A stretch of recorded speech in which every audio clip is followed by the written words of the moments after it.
Monster Jam Mini 5-pack by Spin Master.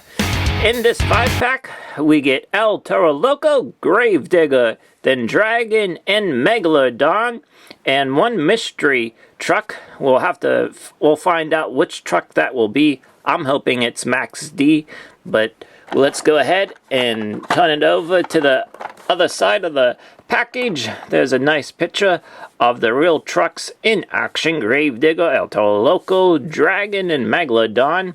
There's 4 of the minis, and then over here is a question mark telling us about the one that we don't know which one yet, the mystery truck. So I got this at Kohls for $9.99. So let's go ahead and unbox this and take a look at it. I do have one other mini from the Monster Jam series by Spin Master, and it was Blue Thunder. So this is the Blue Thunder version. So let's go ahead and unbox this 5-pack.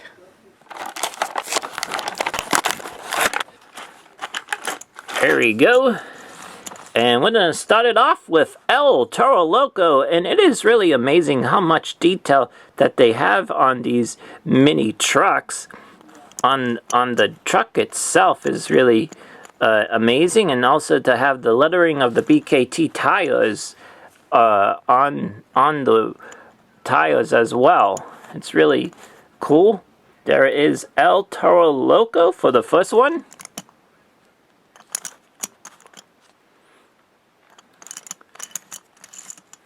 Up next, we're going to do Dragon. So here comes Dragon. Very nice detailing for Dragon.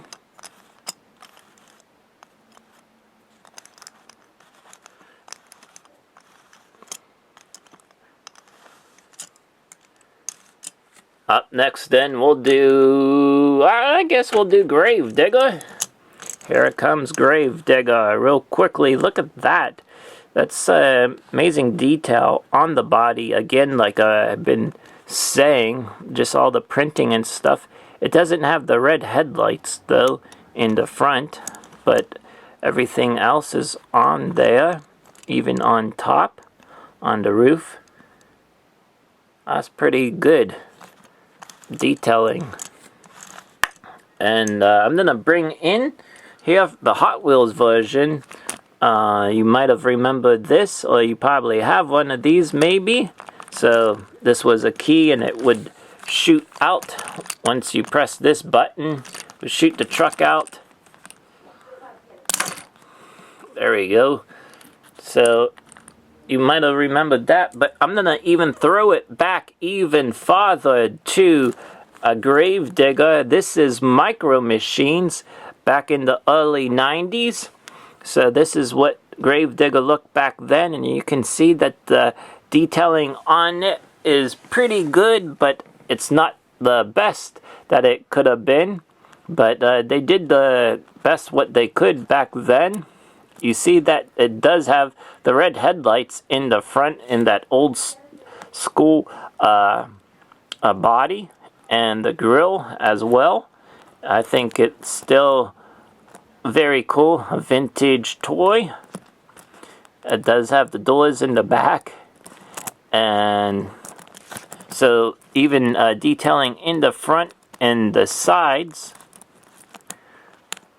sets it off, with even the suspension, and even the back there is some detailing back here, which the other trucks do too. It's just a little bit different. It's just all one color with the Spin Masters, with the motor, chassis, roll cage and everything. And the same thing with the Hot Wheels version, but then you got the key back there where it goes. So each one is a little bit different. Let's move on now to Megalodon. Printing looks good. Even the teeth look really good too. Can't say a whole lot of negatives about these minis. Of course, made a little bit you know, more plastic and stuff than the other versions from back in the day. So we got our 4 trucks here lined up. El Toro Loco, Dragon, Gravedigger, and Megalodon. So we'll find out what the mystery truck is. So let's go ahead and get the mystery truck out here. And as you can see, it is Gravedigger, and it has green wheels and tires. Also, the green chassis, suspension, everything like that. The body is the same as the Gravedigger from before that I opened up. So this is a little bit interesting, kind of a see-through chassis. So we'll turn it around so you get a look at that. So there is the number 5. So that's the 5th truck in the series. So I was mentioning too before of how there was some detail on the truck on the older version down here and in the back and sides. And there is kind of detail also on these ones. It's just all one color and doesn't show off as much because of the one color that they did. But this is still a pretty cool series with the minis in the Monster Jam series. So hopefully you enjoyed this unboxing, and thank you for tuning in.